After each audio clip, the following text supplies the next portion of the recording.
And how are we getting on, lads? Well, Well, brilliant to hear. thanks, Stuart. So today we're joined by Carl Van Roon, an awesome name, by the way. How are you getting on, Carl? I'm doing very well. Thank you so much for having me on. Of course. And for people who Absolutely. don't know you, could you introduce yourself? Sure. Yeah, my name is Carl Van Roon. I'm based in Auckland, New Zealand, so pretty much on the opposite side of the world. I'm a martial artist by trade. I've been training the martial arts for 27 years. I grew up here in Auckland, and I've spent many decades now traveling and competing and recently coaching around the world. Yeah, martial arts is my real life's passion. I'm also a family man. I've got two young daughters who are 4 and 8 respectively, and a loving wife. And I run a martial arts operation here in Auckland called Van Roon Martial Arts. We've got about maybe 300 students or so, and yeah, we've been running for since about 2015. So yeah, I pass my time with a few other things too. I do a bit of work with film and TV, doing stunt performance, things like that as well. And more recently, in the last decade or so, I've made a bit more of a move into being involved with mixed martial arts, which is something I'm also really passionate about. So yeah, that gives you a bit of an idea of where I'm at. Thank you. It's a lot to take on, but Yeah. you seem like a busy guy. So thanks, mate, for giving us your time today. No, Um, my pleasure. so with a nice record, nice, well-rounded of 1-0. I seen your first debut, or your debut, and it's pretty fucking good. Like that was like pretty intimidating for the guy. You put the pressure on him the whole time, and you hit him with one good strike, and he wobbled, and you went for it. Yeah. Look, it was a really cool experience. I prepared for the fight with my teammates at City Kickboxing, and a group of them were preparing to fight on the Auckland UFC card that weekend. And so I fought on the Saturday, if I remember correctly, and they fought on the Sunday. And so we all went through camp together, and it was just a really great time, just a great time with the lads. And my opponent had fought MMA, I think maybe 13 or 14 times, a really good opponent. And we accepted the fight because we thought it would be fair considering the amount of experience I have. Yeah. So, and it turned out well. And I look forward to doing it again. To see it again because that was pretty dominant and pretty exciting to watch. Thank you. I appreciate that. I Of appreciate it. course. And with City Kickboxing, you're doing a bit of training with a man Thomas is a big fan of, and so am I, Israel Adesanya. What's that been like? Because he seems like a massive personality. Yeah, Izzy is, I would just say he's pretty much the way he is. That's the way he is all the time. He's just playful and cheeky and energetic.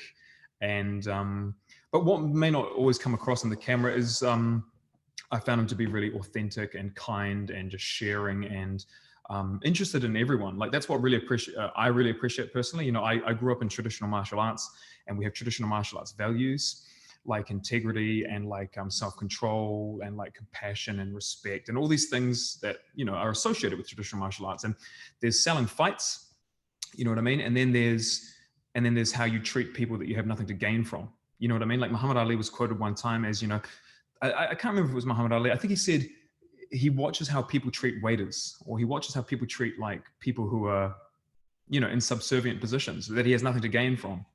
And that's really revealing in their character. And everything I've noticed with Israel is he always has time for people. You know what I mean? No matter how old or young they are, whatever gender they are, whatever background they are. And yeah, I really appreciate that, I started training at City Kickboxing around about 2015 or so. So it's been about 5 or 6 years now. And gradually I've got the chance to work with the guys more and learn a lot from them and try to share a little bit about what I've done in my striking background, which is mainly about long distance striking. So yeah, it's been a really good time. I've really enjoyed it. And it's been a really cool way to apply some of what I've spent the last couple of decades exploring and researching and applying. And how long have you been training in City Kickboxing? Yeah, I think it's been about 5 or 6 years. Yeah, around about 5 or 6 years now. And yeah, it's a fantastic melting pot for a whole bunch of different ideas. There's a really great culture there, and yeah, I really enjoy working with the guys. I get to explore ideas as a coach myself with my own gym, but I also get to collaborate and connect with martial artists of all backgrounds and varieties, whether that's professional K1 fighters or kickboxers or professional boxers or mixed martial artists or wrestlers, Muay Thai fighters, and myself, being a karate and taekwondo based fighter, but also someone that's trying to be a martial artist, not a partial artist. I really like that idea of trying to, be well-rounded and explore that. And why not? Why not? You said you want to continue with your MMA career. Do you have any plans for a second fight right now, or nothing confirmed yet? Yeah, nothing confirmed at the moment, Thomas. We're in a COVID lockdown right now, and we're quite limited in the matchups that we can do.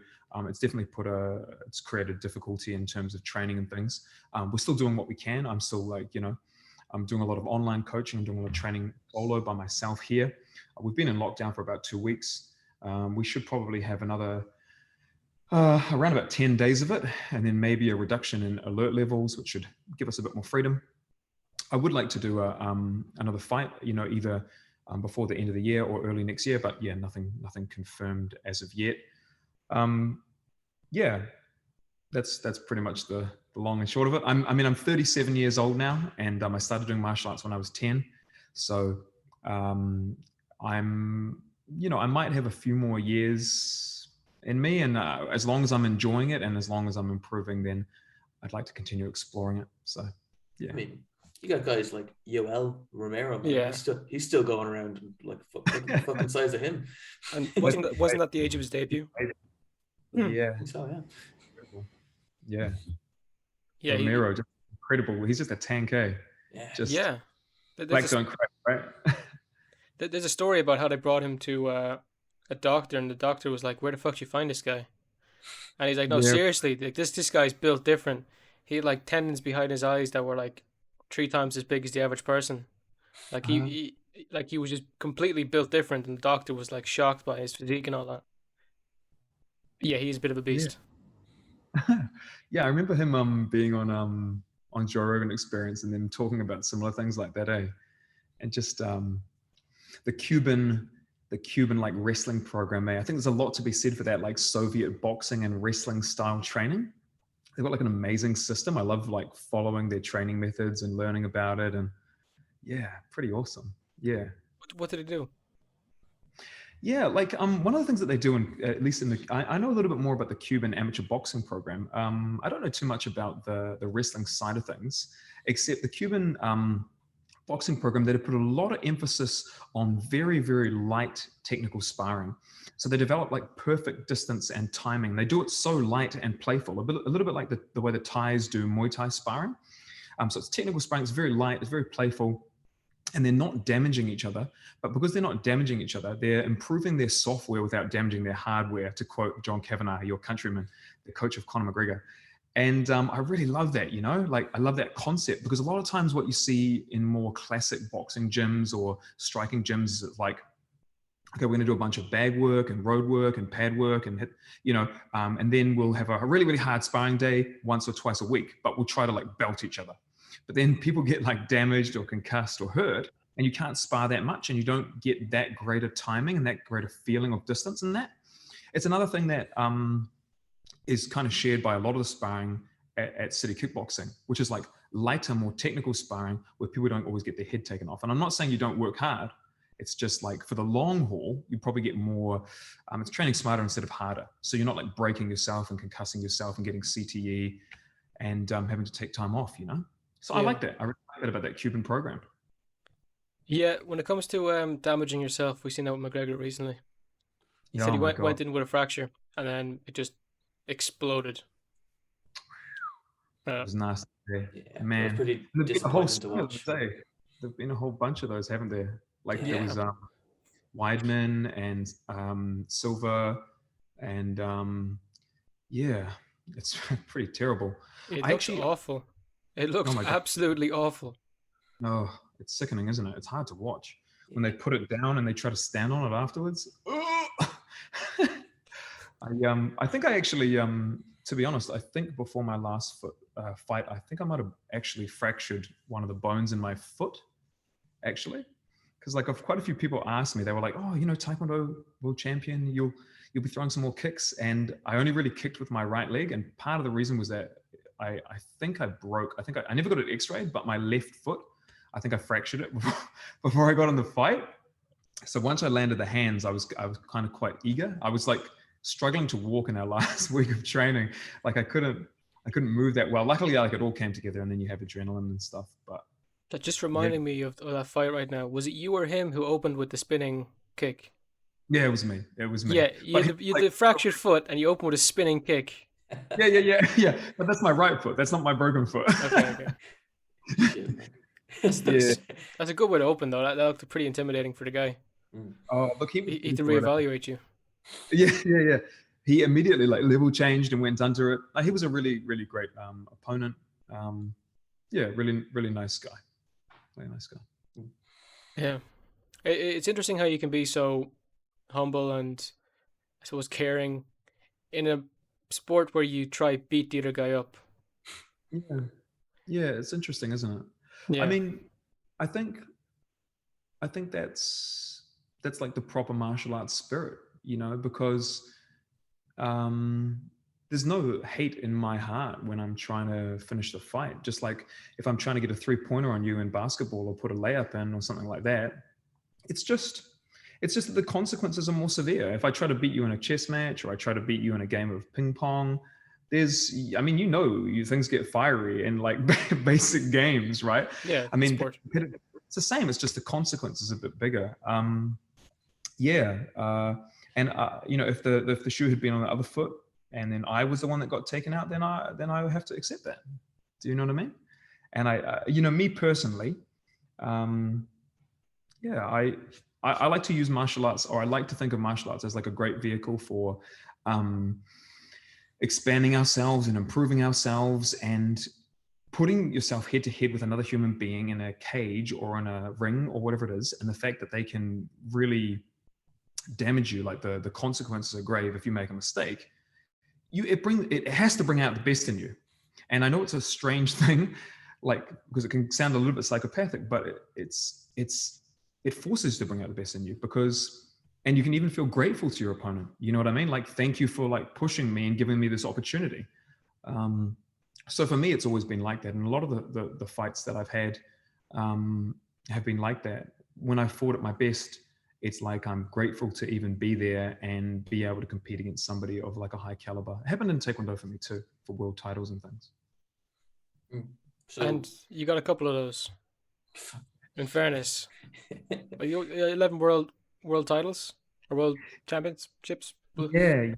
Yeah, that's right. That's correct. And some of those are in the fighting disciplines, sparring with weight divisions for world championships. Some of them are won within the International Taekwondo Federation, some of them with other federations like the ISKA.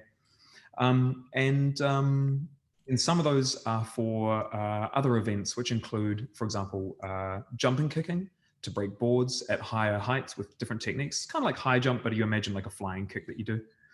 And then there's also choreographed fighting sequences called prearranged sparring, which are kind of like the type of choreographed fights that you see in movies, which kind of, goes hand in hand with that. So yeah, they're not all fighting titles. Yeah.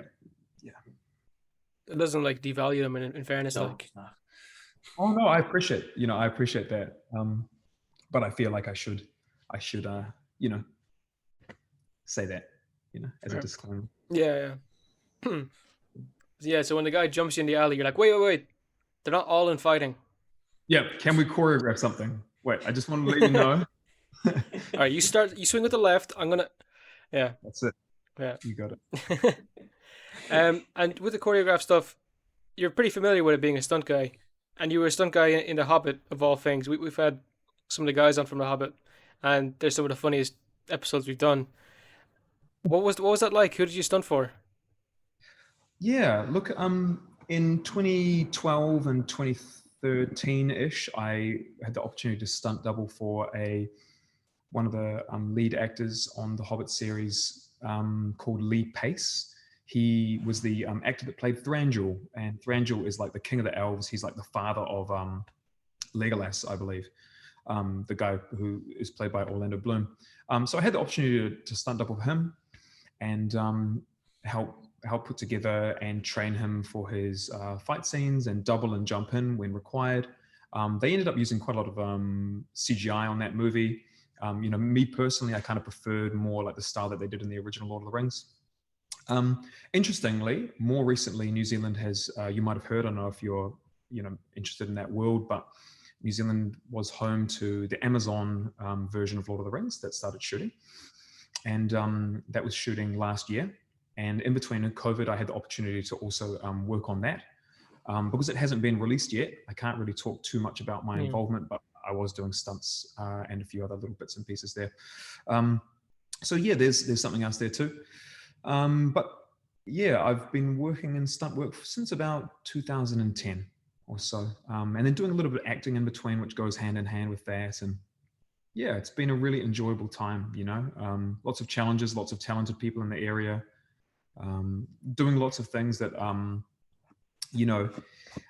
the boyish part inside of me, which is a big part because I get to do martial arts all day, never thought I would do. Never thought I would do, because I grew up watching a lot of martial arts movies, and that really inspired me to go down the track of training in martial arts. I mean, I never thought I'd be a world champion. I never thought I'd be like training with these UFC guys or doubling actors in Hollywood movies. It just, but that's what happens when I've pursued my passion. So I feel very blessed about that. Yeah, really blessed. Yeah. It's good That to see. Amazon series, man, that's gonna be a good thing. The new, the new Lord of the Rings. Yeah. I'm We looking just talked forward about to it yesterday. I think we did, yeah. Oh, great. Yeah. Yeah, that's sick that you're in it, though. I mean, I'm really looking forward to it now. I'll be looking for you. Oh, what was my question? It's after blanking on my head. Oh yeah, with regards to COVID in New Zealand, how's it affected the training? Like, have you guys had to stop? Are you doing like virtual stuff? Or are you just saying, Israel, go off and do this, or can you Yeah. even do that at such a high level? Yeah. Yeah. I mean, for most of this year, we've been completely out of lockdown. So for about a year, like literally for about a year since last year, this time last year, we've been out of lockdown. Just 2 weeks ago, we went into lockdown. So all of that time we had been training, so we had been collaborating and coming up with new ideas. And Israel and I have been like playing around with different things and kind of geeking out about, some some new tactics that we can employ, which is fun, man. Like, I'm just super fucking pumped about it, because it's like another way to be able to work with like somebody world class like Israel and have a small part to play in helping him create new ideas and new tactics and new techniques. It's so exciting, it's great. It's like an extension of everything that I've already worked on. And then I get to also learn and absorb off of him and of all the other coaches that we bring together in this melting pot. So yeah, it's awesome. As to your original question about how much COVID affects everything, at the moment, like I have my own fighters that are fighting under me as well in kickboxing and taekwondo, in karate, and training some to move into mixed martial arts as well. And we're doing online classes every day of the week. I'm like, the way that I'm sitting in front of you guys right now, and obviously I don't think the podcast will have the video side of things, but I'm sitting in my gym right now for those that can't see, and I'm teaching in here, every day of the week. So, and then I have a group of assistant instructors, about 6 of them, that help me run sessions. And I think I mentioned earlier, we have around about 300 students. So we've got everything from taekwondo and kickboxing, karate, mixed martial arts, tricking, which is like dynamic and acrobatic tricking, and gymnastics. We've got classes like that 7 days a week. So honestly, it was a massive learning curve, Like, there's so much to learn from. I'm trying to do it the first time. We just freaked out. We were like worried that our business was going to go under. And my wife and I had a big talk, and we just hustled and put everything on Zoom, and we just like learned by the seat of our pants. And I'm pleased to say that we've developed like a really good online coaching system. And 99% of our students, they all jump online and join us. And the feedback's been great. And it's awesome because it's meant that we can keep up our momentum. Yeah. Yeah, it's good to see. People will be able to see you, by the way. This goes up on YouTube. Oh, fantastic. Okay, great. Yeah, Okay, well I then just you. thought that it. does How about both. you? We should probably start telling our guests that, because there's been one too many cases where it's been put something over my face. No, Like, Oh, yeah, there was one person who did that, and they were very embarrassed they didn't do their makeup that morning. That was it. mm, Yeah, but okay. it was all right. yeah, we didn't No mind. hard feelings. No, That's Um, it's not. huh? That's all good. Yeah, that it turned out all right. I'm glad I didn't pick my nose or anything. I'm like semi-presentable here. Anyway, so look, if you're tuning in on YouTube, this is my gym. You can see wall mats behind. It's a little bit dark at the moment because I haven't got the main lights on. But yeah, this is Van Roon Martial Arts. You probably can't read it on the wall, but across there it says Van Roon Martial Arts. So we're located in Auckland, New Zealand. We're in like near the central city. We're actually just around the corner from City Kickboxing and the lads there. So yeah, That's cool. I suppose it's good to be near them. Yeah. Dude, yeah, just like, you must yeah. be crazy busy. You must be stretched pretty thin. Yep. Yep, pretty much. And that's why I'm really grateful that I have these assistant coaches, you know. Originally, when I set up like my school, Van Roon Martial Arts, for the first few years, I was taking every single class, you know. And so I'd be doing, you know, if we had 20 classes a week, then I'd be doing every single one of those, and then all the private sessions, and then all the additional stuff, and then all the administration. It's just like a nightmare, right? So then gradually, you train people enough and you delegate and you get people that you can trust. Shout out to my coaches, Harry Glover and Jacob Fleming and Tyrone Hale and Jordan Tuiwai, Bianca Copa, Alistair Villiers, Alex McCall, all these guys that really help us hustle day in and day out here at Van Roon Martial Arts. Yeah, I really appreciate you guys keeping it strong. And yeah, I'm really pleased to say that they helped us to be the top team on all of the taekwondo and open Waco kickboxing tournaments that we've attended this year. So yeah, really proud of you guys. We couldn't have stayed strong in this period without you. So yeah, my appreciation to them. I am super busy, like you said, but we can do more and we can reach more people and achieve more because we have such a good team. Not to mention my wife and my kids who are, right behind me. So yeah. Man, it's pretty good to see. Pretty good to see. Um, going back to Israel for a second because I got some solid questions there. Um, how did you feel about him going to fight Jan? Because I looked like it wasn't going to go very well from the start, but we obviously we were there supporting him. Yep. We're massive fans of him over here, like, and I thought it was kind of dangerous. He didn't put on too much weight. He just fought the way he normally fights. What did you Yeah. think when he was going in to fight Jan? I thought that Jan did a tremendous job because he respected Israel's abilities. And that was why he succeeded. Because he didn't do what a lot of meatheads try to do.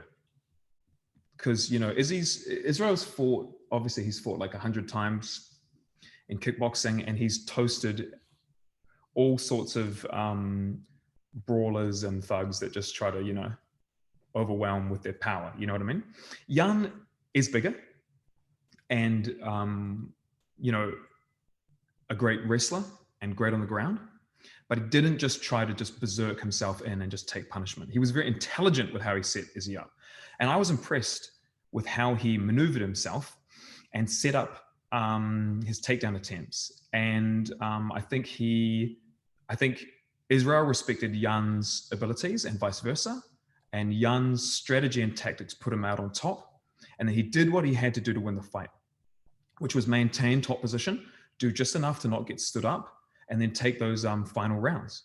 And I think that was really intelligent. And I think if Jan wasn't tactically sound like that, it wouldn't have gone that way. That's only my opinion, And of course, I'm not Israel's head coach, which is Eugene Behrman. Shout out to Eugene, who I have great respect from, and I learn a lot from Eugene. I think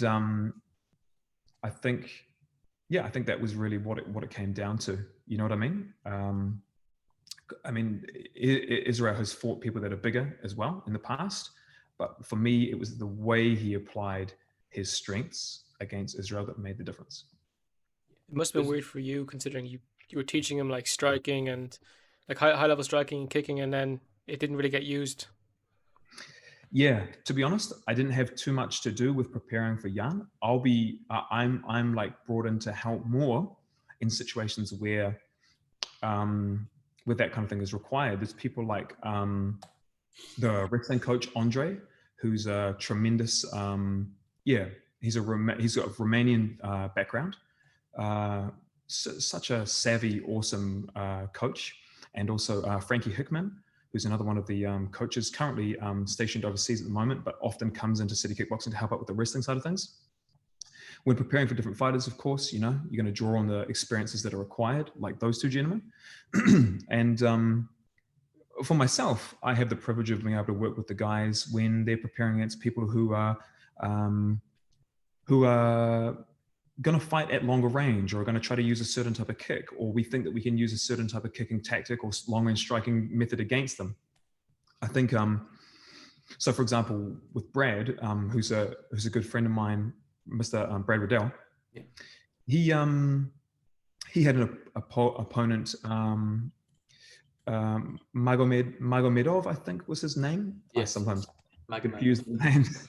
But he had knocked out one of Brad's former teammates actually with a spinning hook kick, or sometimes called a spinning wheel kick, reverse turning kick. Anyway, it's a spinning kick with the heel to the face, and he knocked out this this gentleman, and he also has a very good back kick, spinning back kick on him, and those two combined together are very difficult to deal with.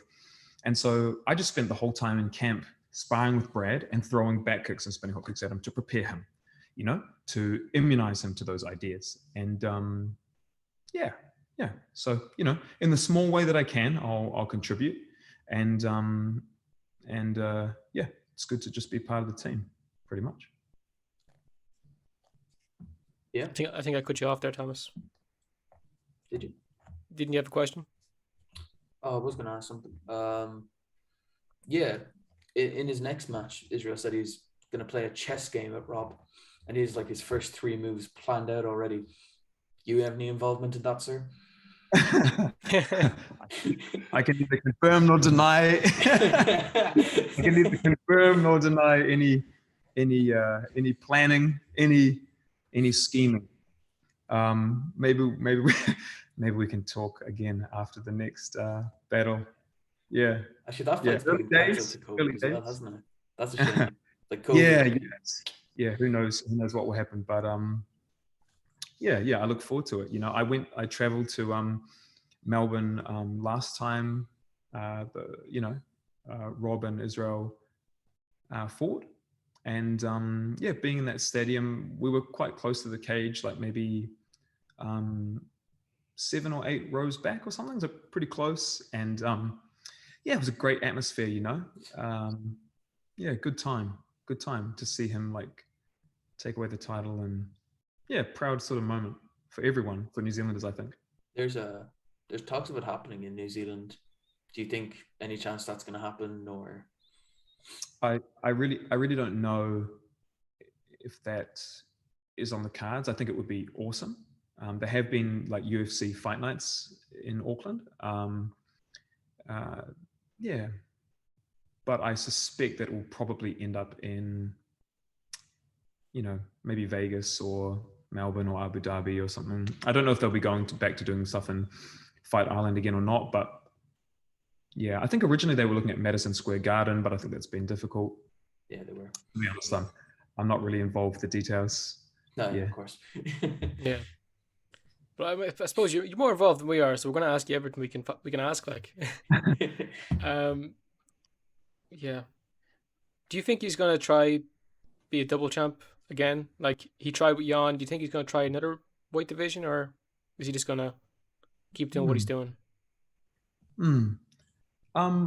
I think, look from what I understand, I think he just wants to leave no stone unturned. And what I admire about him is that Israel and the team in general are trying to make big moves. I admire that. I admire that, that you're going to put yourself on the line and trying to capture another title and be kind of a bit incredulous and a bit sort of, like some people might be like, that's an unnecessary risk.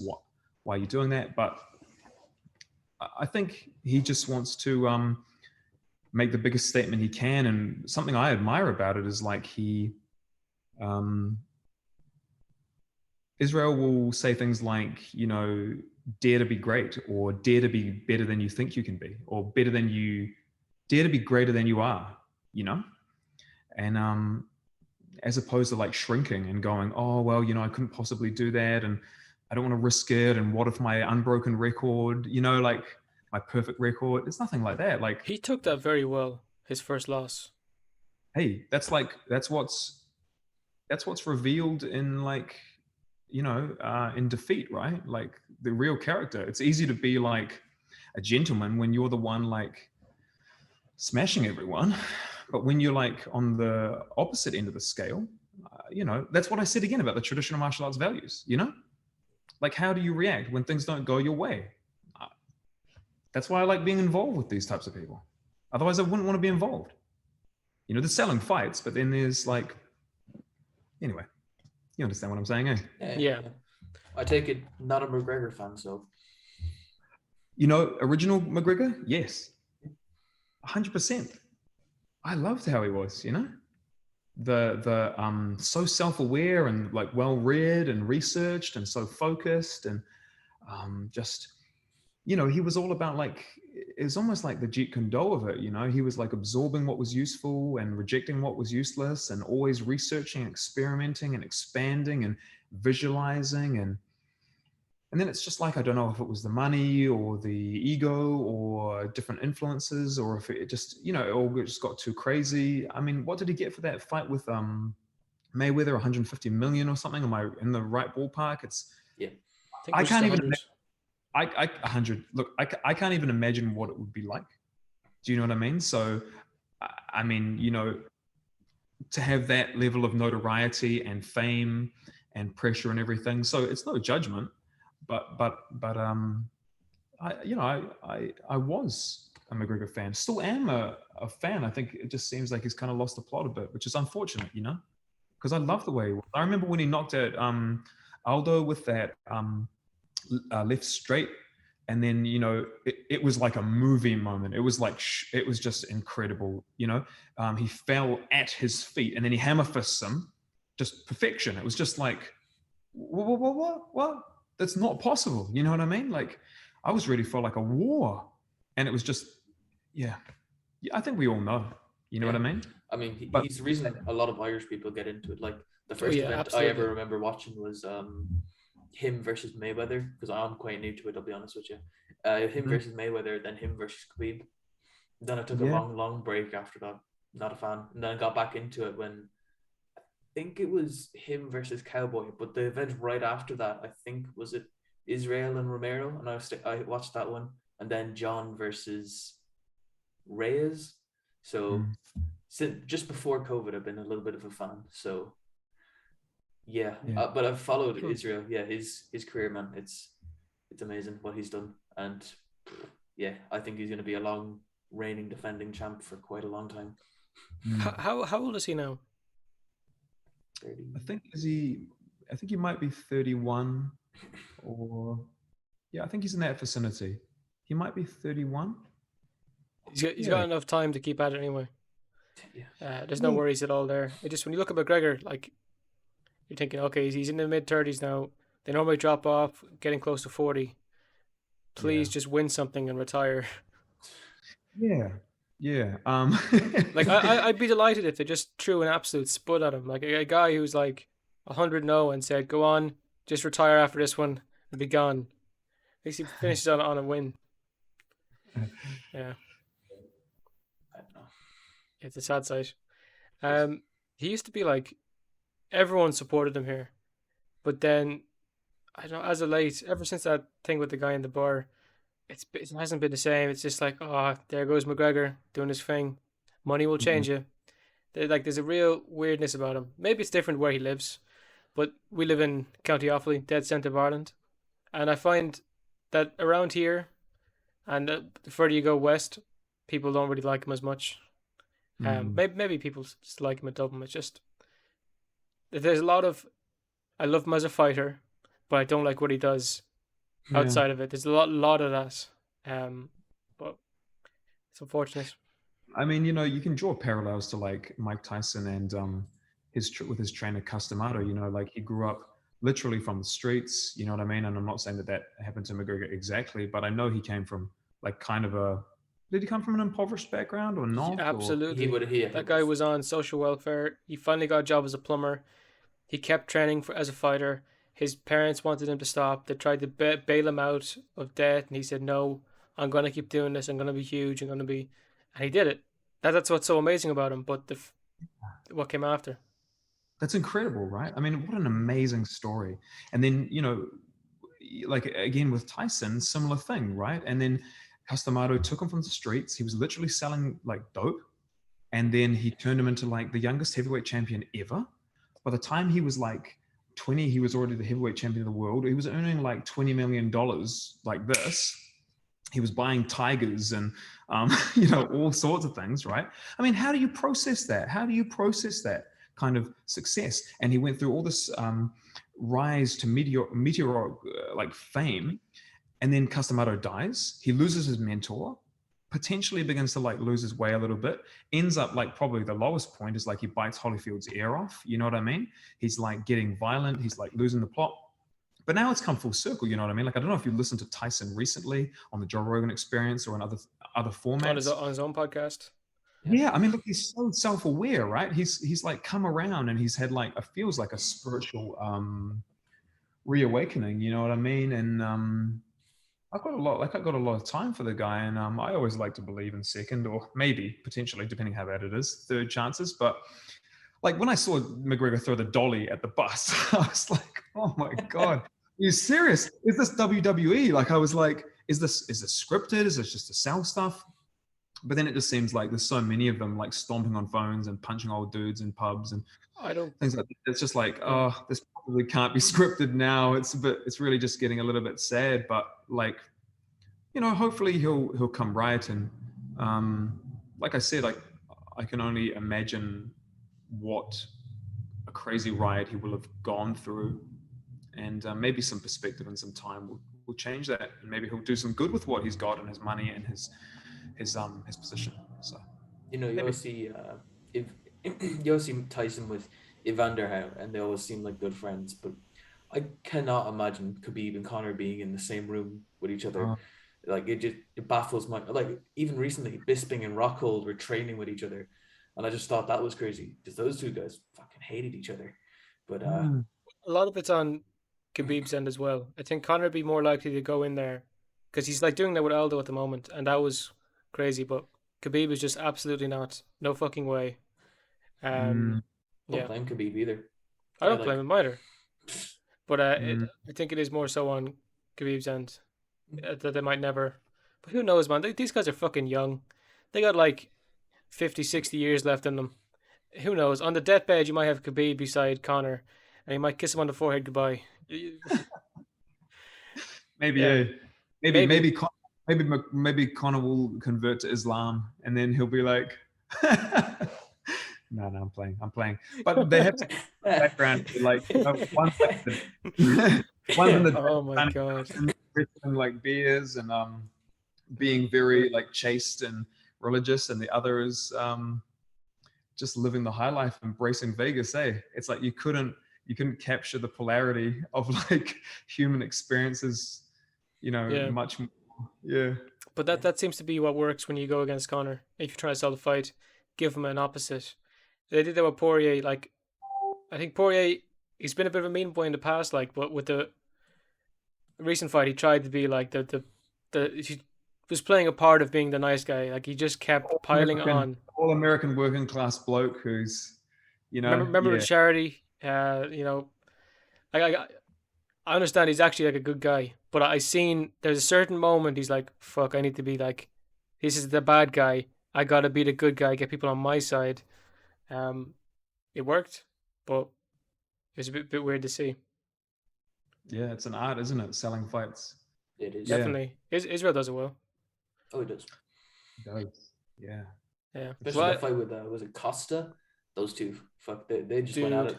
that fucking like, Oh, yeah. When he threw the belt at him, right? Do you Yeah. remember?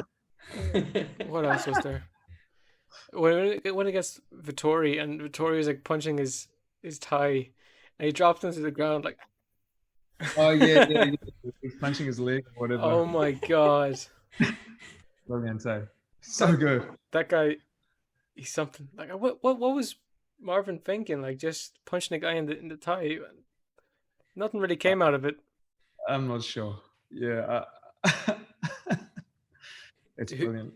who do you think wins in Costa versus Vittori? Hmm, that's a good question. Hmm. To be honest, I haven't followed them much outside of looking at them as Israel's opponents. So I don't have a clear sort of a favorite. Probably because there's so many it feels like there's so many UFC and mixed martial arts events like every other weekend or every weekend in fact. There seems to be like another fight card. There's just so much to keep up with. So Yeah, I don't to be honest, I don't really have a clear opinion or favorite for that one. there's so much this weekend, man. I I mean, mean, you've more experience with the two than we do. yeah, We're going with Vittori, I think. I think we are. Oh yeah. We've a bet made with someone. So we're Okay. going with Vittori. Okay. What are you thinking is going to happen? He's He's just gonna gonna out wrestle him. punch him in the thigh and he's gonna explode. Um, I don't know. I think he's actually like a seriously good striker, and I think he's just a good overall counter to Vittori. Like he looked ridiculous against Israel because he's such a high level, but Mm. realistically he is like a pretty legit fighter. Like he's Yeah. not the Yeah. same level, but Yep. I know what at you're the saying. same level or a bit higher than Paula in my mind. Yeah. So Yep. I know what you're saying. Yeah, I know what you're saying. He managed to not take too much damage actually against Israel. Like he got outstruck, but he was intelligent in his approach and still, yeah. I mean, to say that he won certain rounds or certain parts of yeah, each, a I bit of don't an think so exaggeration. at all. But but like yeah, he still puts things together well. So yeah, I think you could be right Mm. for sure. I'm looking forward to it, and I'm looking forward to Israel and Rob and Brad and Hasbullah's friend. UFC is an exciting place. Yeah, they need to make a whole category for Hezbollah. It's just him. They give him a belt. No one ever challenges him, out of respect. Have you been following with that Hezbollah shit? Have you seen it, Oh yeah, I've seen it. I've seen it. It's pretty entertaining, eh? I mean, dude? like, and I love how he actually, he actually has some legitimate skills. Like he'll just randomly run up to one of the teammates and just like roll his knuckle over into his chin or whatever. That's pretty funny. Yeah, it's interesting how the internet determines value, doesn't it? Like you could have like a whole bunch of really great fighters, and then you have one like you know vertically challenged dwarf guy who's just taking the piss, and it's like a billion views. It's Yeah. So Oh, how's he taking the piss? I think he's pretty serious. And to be honest, man, if I think Israel goes up with against him, doesn't even stand a chance. you put Israel Ngannou and Usman in there with him. They're dead. Not getting beat. They're dead. Sorry. Yeah. No. I think there was a picture that was it Ngannou and Hezbollah got together.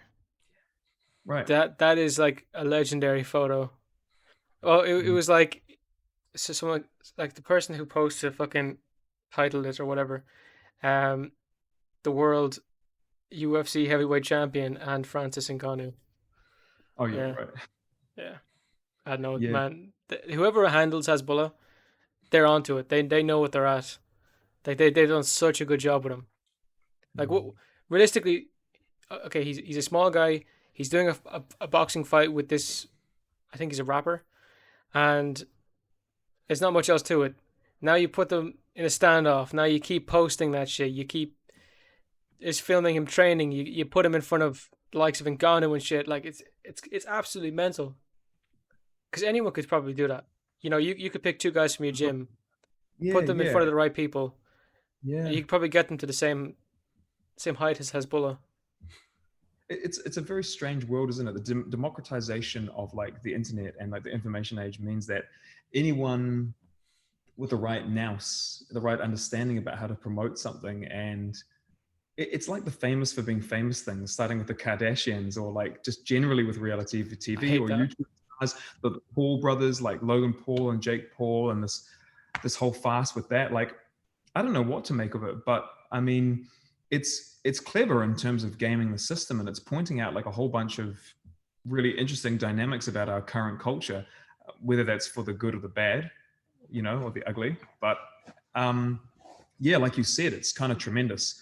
One thing that I do think is amazing is that people are more than ever able to create their own opportunities. I mean, your podcast is an example of that. We never would have connected before by conventional media. It never would have existed before. There wouldn't have been you're connecting with, but also giving a voice to people that wouldn't be heard. And I think that's I think it's a really exciting time. So yeah. Doing this has definitely been eye opening. We've had Chuck Liddell on to talk about like would he do one of those like Jake Paul style kind of fights, or would he fight Jake Paul? Right. We had Carol Baskin on to talk about her side of Tiger King. Like, what does she think happened to her husband? I think that's the Wow. conversation that's going to stick with me till I die. Because Wow. you're looking at this woman who might have killed someone, Yeah. and she's giving her story. It's a bit Mm. weird, bit weird to be honest. Like that's something like normally like a judge would only see. So it's pretty Yeah. weird. Yeah. You guys have had some great guests on. That's really cool. Congratulations. Thank you. Well, Yeah. every time I tell them that we're getting you on, they flock on. They're like, "Let me on now," you know. I messaged Has Bullet there. He said, I don't know what he said, but he said I think it meant yes. Yeah. No. It is nice to talk to these different people you would have looked up to, but you do have some meet your hero moments where like, why the fuck did I talk to this person? I Uh, think that's happened really? twice, but You've had that as all yeah. right. Like Have in you? what? Well, I had like, and I know for certain one was an actor, and he was in a massive TV show over here, and I got him on, and I just realized this guy's out of his fucking mind, and Right. he was like, "Ah, okay, I don't really want to continue this conversation." So that was one of them. You ever have anything like that when it came to martial arts? Because you probably met like a bunch of people. Yeah.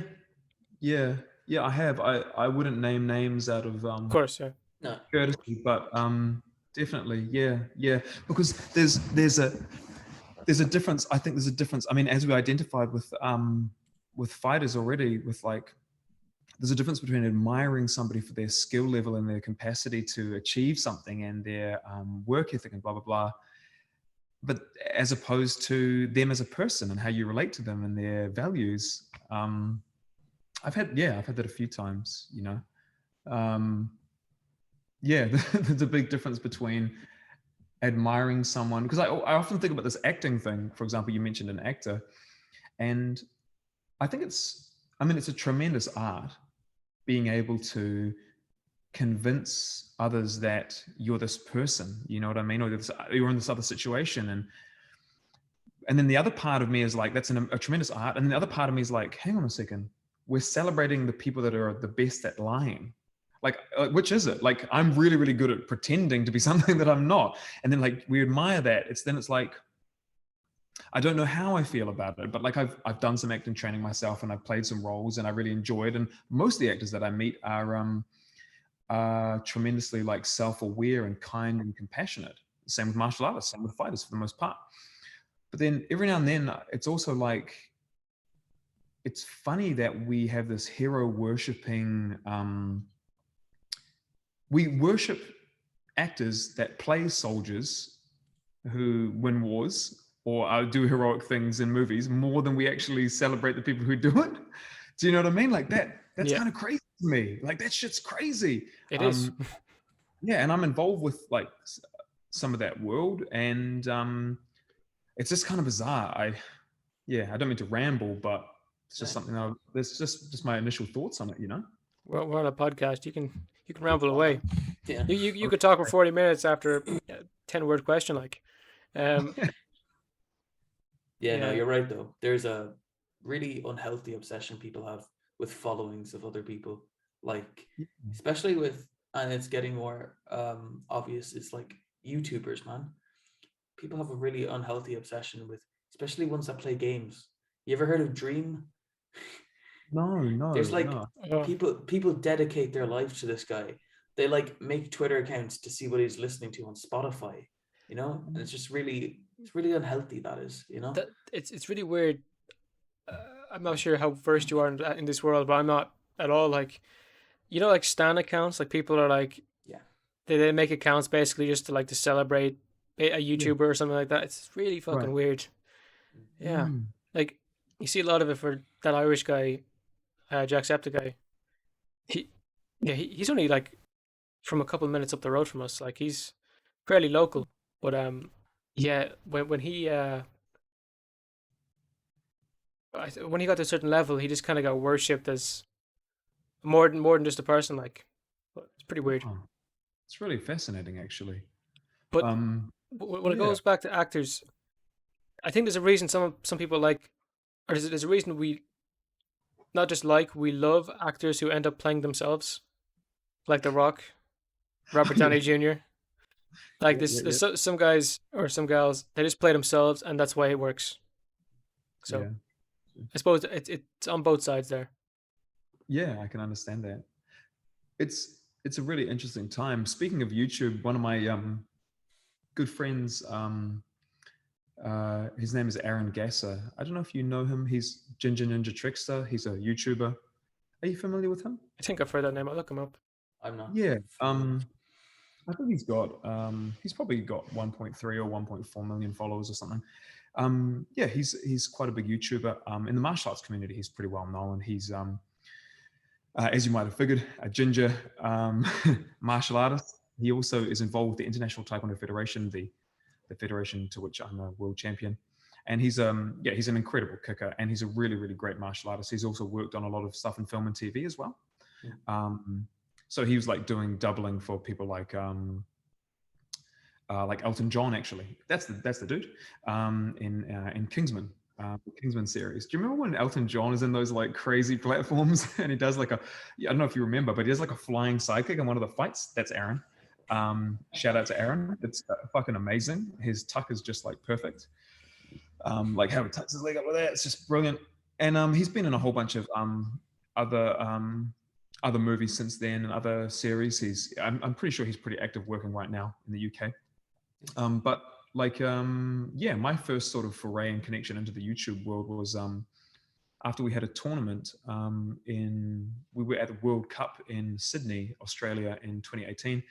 And Aaron got in touch with me and said, hey, congratulations to your team. And we started talking and I was like, hey, bro, actually, I've been watching you on YouTube for many years and, congratulations on all your success with that. And then I invited him to fly him down to New Zealand for a camp that we were running. And we did that a few times. And then I visited him over in Europe and vice versa. And our families got to meet each other. And there's that thing again, it's like the democratization. It's like the opening of information and connections that never would have happened before. He created his own platform as I created mine. And then we got to connect without conventional media telling us, no, you're going to have this time spot to perform or not. And you have a voice and you don't have a voice. And I think that's actually a really disturbing part of culture right now, is that cancel culture of being like, your voice is relevant and your voice isn't, depending on the political like overtone, as opposed to like true freedom of speech. That disturbs me a bit. I'd be Same the you same. tell me, Dirk. You tell me like it's incredible that Trump isn't on Twitter. Not saying I like Trump or Mm. anything, but he goes, Trump's But not on Twitter, but the but the Taliban Taliban was are. on Twitter.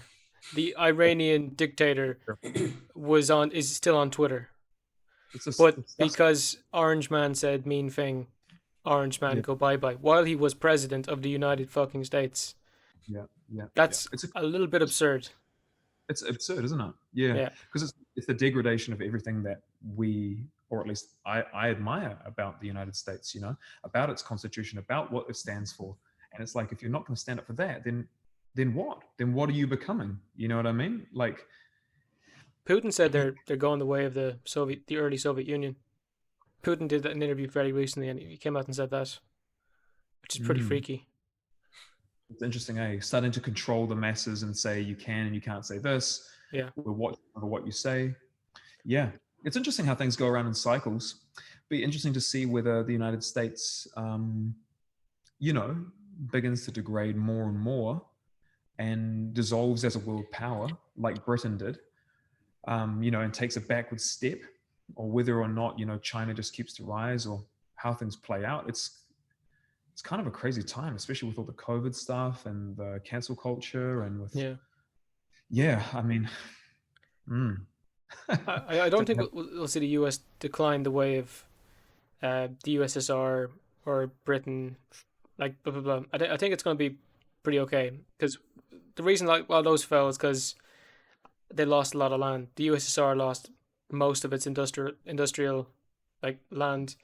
Um, Obviously England with its colonies, blah blah blah. I think nowhere's looking to leave the United States for a while. It's actually more looking to join it. So I think they'll be okay. And yeah, we'll see. China could be different because they annexed Tibet, so Tibet still kind of wants independence, but that's different. Yeah.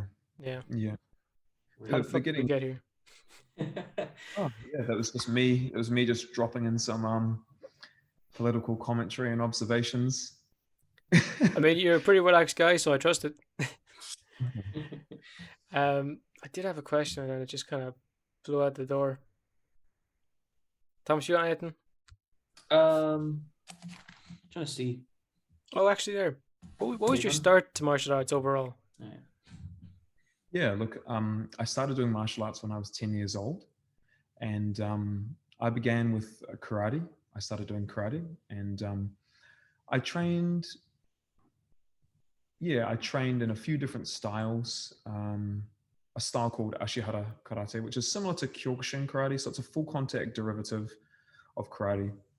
Quite a hard style. They do full contact sparring with low kicks and knees and bare knuckles and head kicks and to knock people out, and it's pretty physical.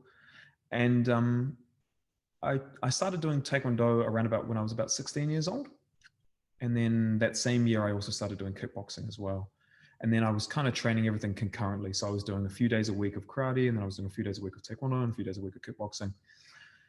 And when I was about 14 years old, my father returned from the United States, and he had a book with him that was called The Tao of Jeet Kune Do, which is, of course, Bruce Lee's classic book, in which he describes a lot of his philosophies around the martial arts, namely the one that I mentioned before about absorb what's useful and reject what's useless. Basically, putting him in the position of, arguably the father of mixed martial arts and the beginning of that kind of movement towards that. And that really sparked a whole bunch of, or kind of created a base for a lot of my thinking.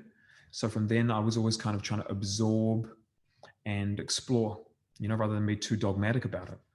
And so I was doing those 3 striking based martial arts, and that's kind of how I got going with everything. And I got my black belt in karate around about when I was about 15 years old, so about 5 years in. And then after a few years of doing taekwondo, I earned a black belt. And then by the time I was 20, I was beginning to already, I was traveling overseas to compete at world championships for kickboxing or taekwondo or karate, or go to Asia or Europe or the United States or further. So yeah, and then probably around about my mid to late 20s, I started exploring more of mixed martial arts. And that was the last 10 years have been a bit more geared towards that. Although I only made my debut recently, I've been doing jiu-jitsu and wrestling, exploring those things for more or less the last decade, on and off, and blending that with my other style. When it comes to karate, there was something pretty weird. I'm pretty sure it's karate in the Olympics fairly recently. The guy won by getting knocked out. Yeah, What? Very controversial. How do you feel about that whole thing? Do you think that shouldn't have happened, or was it he just broke the rule that they had, or? Yeah, it's always difficult because these things, it's really tricky if you don't have experience in that particular combat sport. So yeah, there are some styles of karate that are full contact, and you can knock the person out by winning. You can win by knocking the person out. Bit of dyslexia there from him. Not actually, but could be. So undiagnosed. So listen. Yeah, and in those rules, technically you're meant to exhibit self-control, and you're meant to pull your shots and score, but not damage the person in the process. So it's kind of like fencing. You know, in the Olympics, you've got fencing and you're not using a real sword. You just have to touch. And if you touch first, then that would supposedly be like the killing shot. You know what I mean? And so technically, that's what they're trying to practice. That's what you're technically trying to do. You're not technically meant to win by knocking the other person out. Now, people can judge what they want about it, and they can say, "Oh, yeah, that's bullshit. They should just make everything full contact." For example, and you know, in some ways, I can understand the validity of that kind of argument. On the opposite side of the equation, I could say, like I've mentioned about those Cuban boxers before, in technical sparring and doing lots of light sparring and improving your distance and timing without hurting your opponent every time you train. You know, so there's a plus side to doing lighter, more technical sparring, even if you're at the very high end of doing mixed martial arts, for example. You know, so it depends on how you balance it. And then in this particular circumstance, if you look at the actual context, this dude was coming in with like a gyakuzuki, which is a reverse punch, otherwise known as a cross in boxing. And he was going to try to hit the body with this reverse punch. And he got kicked in the face as he did it, like almost a simultaneous counter, like a perfect simultaneous counter. There wasn't like a lot of wind up from the athlete that countered with the head kick. I'm not even sure if the athlete that used the head kick was even going for the head. I don't think he was. I think he was just trying to go for the chest or the body and score off that. And he just flicked out a perfect, what you would say in Japanese is mawashigiri, which is a roundhouse kick. And he didn't like wind it up. It wasn't malicious. The guy got knocked out. You know, it's to weird. decide somebody's gold medal performance on that. You know, what do? Do you set a precedent and you say, okay, you can just knock people out to win now? Or do you say, look, the guy ducked into it? What I would have done is I would have taken lots of time for all the judges to deliberate on what the final result was, look at the video over and over again for as long as you needed to decide, did he go into it? Or did the guy, you know, would he have been knocked out if he didn't go into it? Was it the guy's fault that he basically ducked down into that kick? If it was that, they should have announced that. They should have given the gold medal to the guy that did the head kick, or they, you know, and perhaps that was it. But it's a very difficult line, isn't it? Because then their perspective would be the ones that said, oh, you know, we've got to give it to this guy because he knocked him out and that's the rules. Their perspective would be, if we don't do that, then there's going to be a precedent and everybody's just going to try to knock each other out to win. They can't win another way. So, you know, I can see both sides of the equation. Me personally, I think the guy did duck into it, at least to some extent. I don't think it was like a particularly malicious kick. I think it was just perfectly placed. And I think shit happens. Do you know what I mean? But I've given you my other perspective as well. So, yeah. I suppose I like your first bit on it. Like, should he win by getting knocked out? And like you drew the parallel to fencing. Like, if you stab someone through the chest, does that mean you win? No, you're only supposed to tap them. Like, it's a big fucking difference. You went from like light sparring to damage, like serious damage. Precisely. So where do we draw the line? You know what I mean? It's like you have to understand the sport. But as soon as people see people fighting, they're like, fuck him up, smash him. You know what I mean? It's like, it has to be brutal. No matter how civilized society is going to be or will ever be, we always want to see the gladiators. Yeah, and at the end of the day, if someone lands a beautiful head kick like that, we feel like it's robbery not to give it to the person who got it. You know what I mean? And how can you not? How can you not? But then we also have to realize that there's sport. Do you know what I mean? That it's sport. And, you know, if somebody spikes somebody on their head in rugby, we don't think that's cool. If somebody, you know what I mean? If somebody blindsides somebody in American football, we don't think that's cool. Or maybe we do, but, you know, you see what I'm saying? It's nuanced. It's nuanced, and people don't like nuance. People just want to be like, have a very extreme opinion and just take it. So, just what you're saying with some guy getting head kicked in rugby, this is just for soccer. If I see anybody go and tackle Khabib with his new football team and he doesn't put them in an armbar, I'm going to be pretty disappointed, you know? That's terrifying. Imagine like playing against him. He's legit. It's weird, like how some fighters want to be in football. Like Cyril Gahn said he wants to be in football. If he didn't do mixed martial arts, he would have ended up doing football, Yeah, interesting. like He's a soccer for the Americans. classic fighter. He moves so well for a heavyweight. His Does. footwork, his Seriously, He's like a approach. middleweight by the way he Yeah, moves. It's it's incredible. awesome. Very he similar to Israel. I noticed that in the Derek Lewis fight. Like so flowy and just uses the kicks so well, keeps at the range. Very dude. similar. Yeah. I like it. Poor Derek Lewis. He's had so many title shots, and it's just hasn't gone his way. But yeah, I think he actually is like a risk to Ngannou, but we'll see. We'll definitely have to see. When Ngannou did that hammer fist after he knocked out Stipe, I thought Stipe was about to die. I Oh, I said there's very few moments I've seen a fight and thought someone's life is in danger, and yeah. I think there's like two I can remember at the moment, which is that, and it was one of Chuck Liddell's early knockouts. I thought he was about to incave someone's skull. Ooh, Yeah, yeah. I don't want to see that, eh? I mean, as much as I'm like a fight fan and I enjoy the no, challenge of martial there's a massive arts, difference. yeah, the early like pride fights and stuff for me, a lot of it was like a bit too much, like soccer kicks on the ground and everything like that, and letting things go a bit long. But it's also kind of amazing, like when you watch like Sakuraba, the Gracie Hunter, like how much punishment he would take and then he'd come back and survive. I'd be like, what? It's just unbelievable. Speaking of Stipe, do you remember when he first fought in Ghana and he like outplayed him? Yeah. Some of those punches that he made miss, I was like, I couldn't believe how I was so impressed there. I was Yeah. just so impressed that first fight. Hats off to him, eh? Yeah, yeah. I think he said he wants to come back and fight again. Yeah. Well, yeah, and he's complaining. I think he's a point. Sorry, I'm eating an apple. Um, like they've made trilogies happen faster, or upper trilogies way faster. But Mm. for this, they're like, "Yeah, fuck you. It's Ngannou. Cyril Gane's next. After Derek Lewis goes for his fourth or fifth time, then you can go." Like they've nothing planned for Stipe at the moment. Mm. They want them to fight John. I would like that fight. Who? But Like Stipe versus Ngannou? John. No, Oh, John versus Stipe.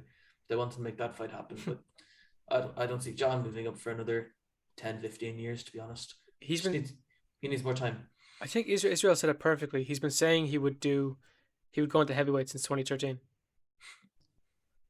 Like McGregor wasn't even around in 2013. You're right. He was Like the just like, whole McGregor cycle has come and gone, and he's it, still saying and he's it. still saying, "Oh, I'll do heavyweight." But for 30 million, I don't think he's at 30.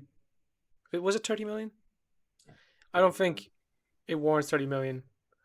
Um, like you're going in there to lose. To be honest, Ngannou is just so fucking dangerous. I don't know what you would do. Yeah, he's fucking massive. Pretty Scary scary. stuff. You could throw the entire flyweight division at him. You just put like two people in there with him and just see what happens. It's like a gladiatorial Rome. They throw like a tiger in there Yeah, yeah. and just see what Tiger comes happens. out with like a trap door in the ground or whatever. Have you guys been to like the Colosseum in Rome? Or I yeah, that haven't no. blew my mind, man. I Like, missed my chance. oh, you should go check it out when COVID's done. Like in the bottom of it, they take you down underneath all the like I don't think catacombs is the right word, but basically under the basement under which the sand was placed, and they have all these trapdoors and like entrances and things which would have been there before. Yeah, yeah, pretty awesome. Being a Bruce Lee fan myself as well, Way of the Dragon was filmed. The fight scene with Chuck Norris was filmed there. He finishes him actually with a guillotine choke. Maybe not the most technically perfect guillotine, but it's interesting how some of those Bruce Lee movies are like predicting what's going to come Yeah, forward in martial arts with the MMA and that. So it's quite interesting. I did get to see it when I was in Greece the original Olympic stadium, or Oh, like cool. you wouldn't call it a stadium. What would you call it? I'll use that word for now. You get what I mean. But that was an incredible sight because it only seated like maybe max 2,000 people, Yeah, right. and I got to see like where they would have like not the Coliseum style gladiator fighting, but gladiator fighting anyway. And they were a weird bunch, man. Like I got to see um what's it called? It's like where they invented democracy. But then like within 100 meters there's like where lads were fighting to death, and the Olympic thing there. Like they had a lot going on within like this tiny part of Athens. Yeah, it's amazing to see how much the Greeks influenced everything, eh? You know, they I don't know if you looked into it, but they had in the original Olympiad they had wrestling, of course. They had boxing, but then they also had pankration, which is like basically MMA, combining wrestling and striking together. And pan means all, and kraton or kratos means powers, like all the powers combined. Like a similar idea to Captain Planet. No, not Captain Planet. Kind of. You guys don't know who that is? No, don't worry about it. Yeah, I know who that is. Yeah. Oh, you know, good. You know. Yeah. Yeah. So pankration was like mixing it, like early mixed martial arts, and yeah, kind of like if you translate vale tudo, like the words vale tudo in terms of what it means, that you can use everything, like anything goes or no holds barred. So yeah, there's even some like ancient Grecian statues and things. I can't remember who the artist was, but one's got a guy in like a turtle position with his arm like up behind his back, and the other guy's doing ground and pound. He's got his fist raised like this. Have you ever seen that statue? Anyway, that's pankration. Yeah, early mixed martial arts from like 2,500 years ago, something like that.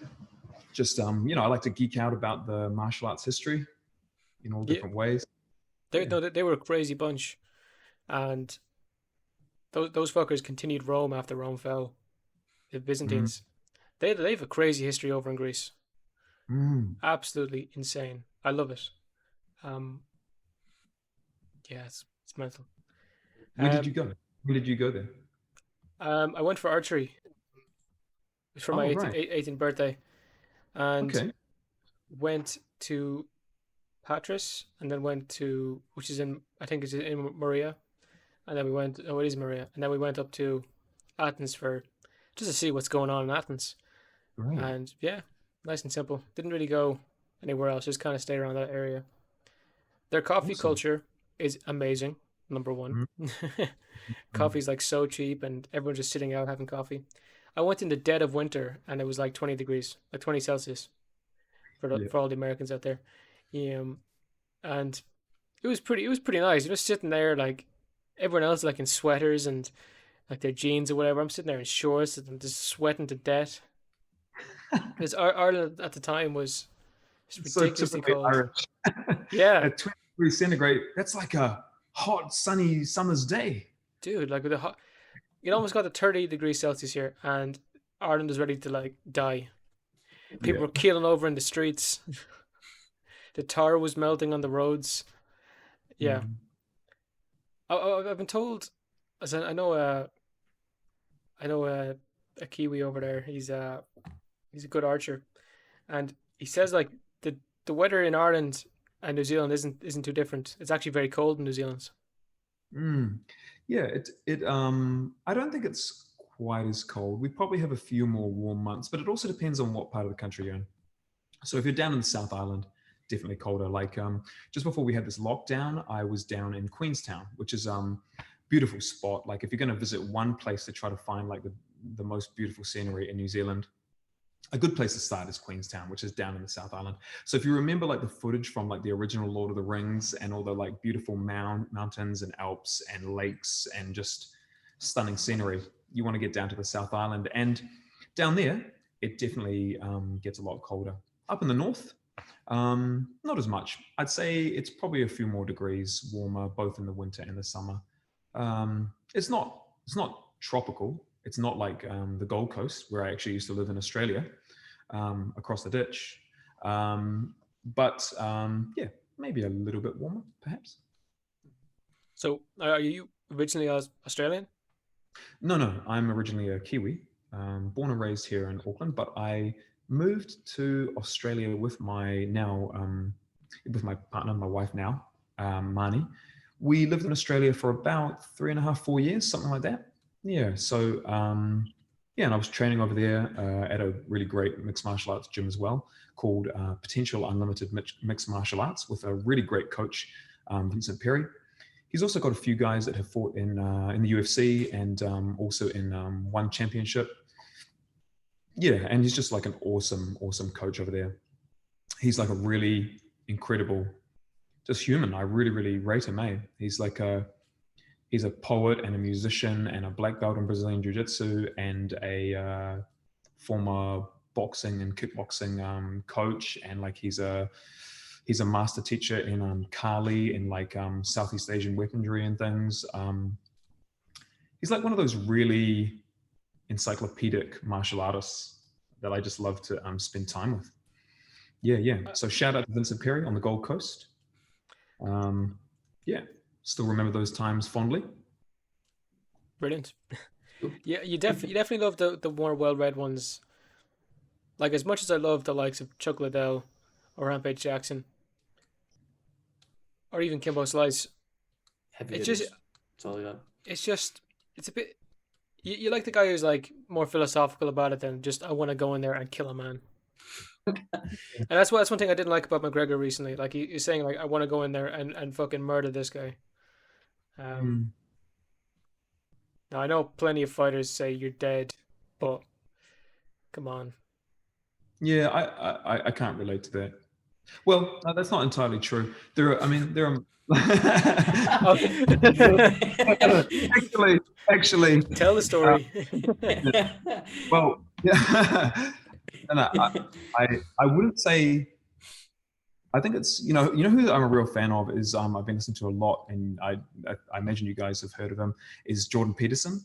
And he talks a lot about like the darkness, and like he talks about this Carl Jung and this idea of needing to embrace the dark side of your personality to become like whole, and he kind of says like, anyone that says that they're not capable of really dark, terrible things, they're not like being honest with themselves or honest about the nature of humanity. Like we all have this vicious, almost malevolent, evil streak in us. We can all be fucked up. You know what I mean? And I agree with that. But, like when it comes to what you said about McGregor and like saying that you're going to kill somebody, I just, me myself, I don't choose to try to fuel myself out of those types out of the dark side of the force. You know what I mean?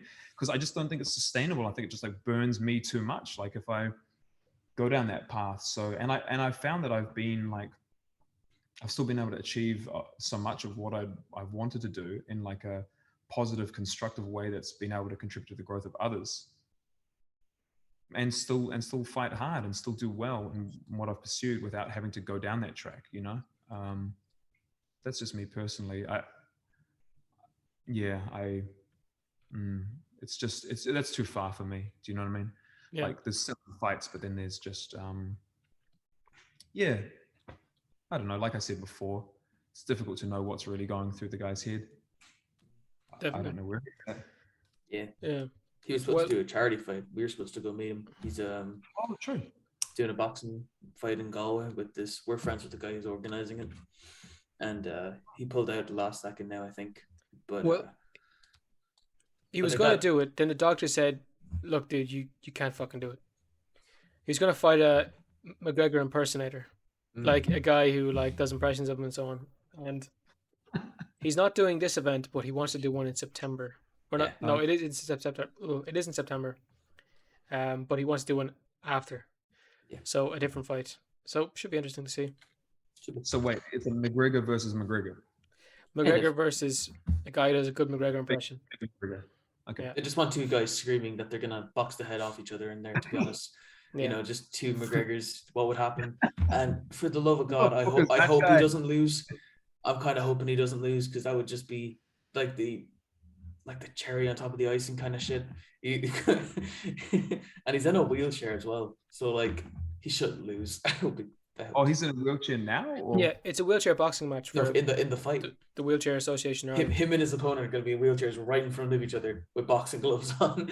Like that's the whole thing. That's right. This is not real, right? No, it is. That's serious. Yeah. No, you're not. This is look it up right now. Same with guys like what's his name, Paddy Holohan and what's his name, the Russian guy, Artem Lobov. They're in this one.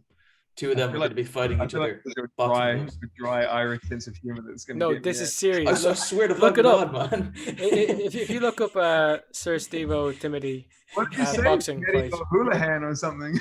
Paddy Houlihan, yeah, Isn't that and the name of the coach from Dodgeball? Oh no, that's Patches O'Houlihan or something. well, Paddy Houlihan's an Paddy Irish Hoolan's UFC You guys fighter. are serious though. You guys are no, he's not. serious. He's not a UFC Yeah, fighter. we're He's an Olympic gold medalist.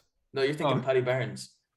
Paddy Houlihan is the guy fighting You're Artem right. Lobov. That Yeah, just fucking that's shit. cool. No, it's okay. But the guy organizing it, he is disabled. He goes around in a wheelchair, and he's Okay. fighting a 2-time Olympian, like boxing Olympian.